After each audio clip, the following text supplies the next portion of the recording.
When you arrive at the scene of a cardiac arrest, time is critical.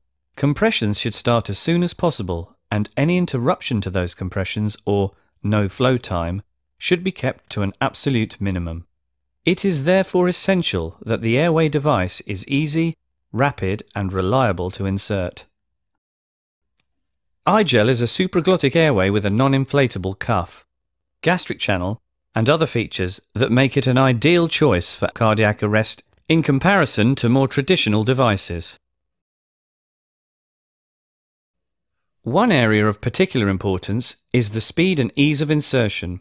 Unlike a laryngeal mask, there is no need to deflate an iGel cuff prior to placement or inflate after insertion. This is because the non-inflatable gel-like cuff is specially designed to mirror the anatomy over the laryngeal inlet. One recent independent study has shown iGel to be 50% faster to insert than the other devices tested, including an ET tube, ProSeal, and classic LMA. iGel could also be inserted during chest compressions. Another common concern during CPR is regurgitation and aspiration. To help combat this, iGel incorporates a gastric channel which has three primary functions. Firstly, it provides an early warning of regurgitation, as regurgitant fluid will be seen coming up the gastric channel, allowing appropriate action to be taken. Secondly, a suction tube can be passed down the gastric channel to allow emptying of fluid from the stomach. And thirdly, excess air in the stomach is vented through the gastric channel, reducing the risk of regurgitation. Seal pressure is also important in CPR, as the patient will often require a high airway pressure to enable adequate ventilation. iGel's anatomically shaped cuff accurately positions itself over the laryngeal framework, providing a superior seal to that of a standard laryngeal mask. Stability is important for out-of-hospital CPR, as the patient may be in an awkward position and need to be moved. The iGel's buccal cavity stabilizer aids this in two ways. It naturally adapts its shape to the oropharyngeal curvature of the patient and resists rotation.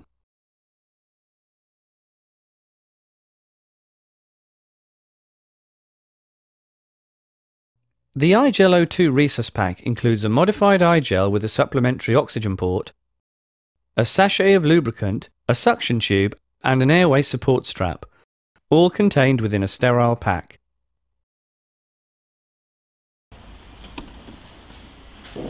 We will now run through the use of iGel O2 Resus Pack in a cardiac arrest scenario.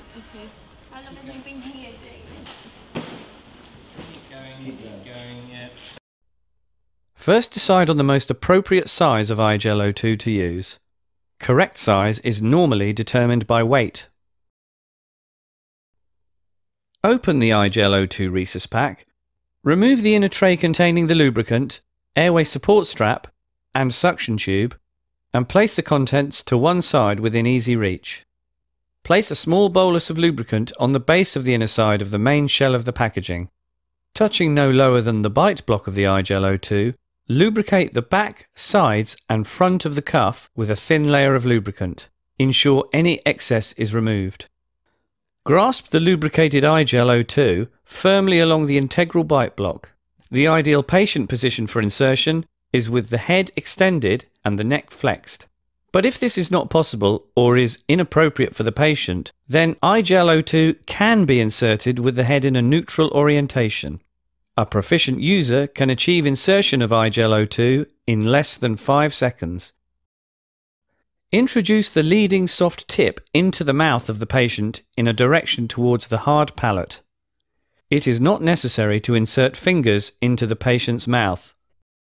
Glide the device downwards and backwards along the hard palate with a continuous but gentle push until a definitive resistance is felt. Do not apply excessive force. The tip of the airway should be located into the upper esophageal opening. The cuff should be located against the laryngeal framework. The epiglottis should be held in place by the epiglottic rest. The gastric channel should open into the esophagus, and the incisors should be resting on the integral bite block. The iGel O2 should now be secured in place with the airway support strap, or taped down from maxilla to maxilla.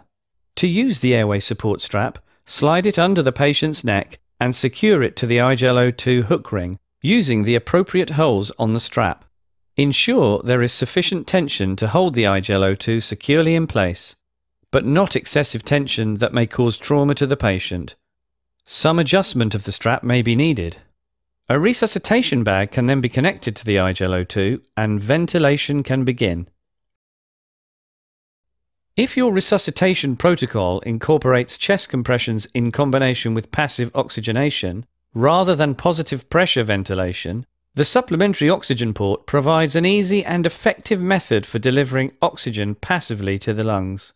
To use the supplementary oxygen port, remove the cap from the oxygen port and connect one end of a standard oxygen tube to the port and the other end to a suitable method of oxygen delivery and set to the oxygen flow shown in the instructions for use. When treatment has finished, turn off the oxygen supply, remove the oxygen tubing from the iGel O2 and replace the port cap. When iGel O2 is being used conventionally, it is important that the supplementary oxygen port remains closed. If required, a suction tube can be passed down the gastric channel to empty the stomach contents. To use the suction tube, place a small bolus of lubricant over the proximal end of the gastric channel, insert the suction tube a short way down the gastric channel, and move it up and down to prime before feeding the tube down. Many independent studies have evidenced the easy and rapid insertion, high seal pressures and improved safety offered by iGel, and it is now included in the European Resuscitation Council guidelines. The iGel O2 Resus Pack. Stay focused on what matters.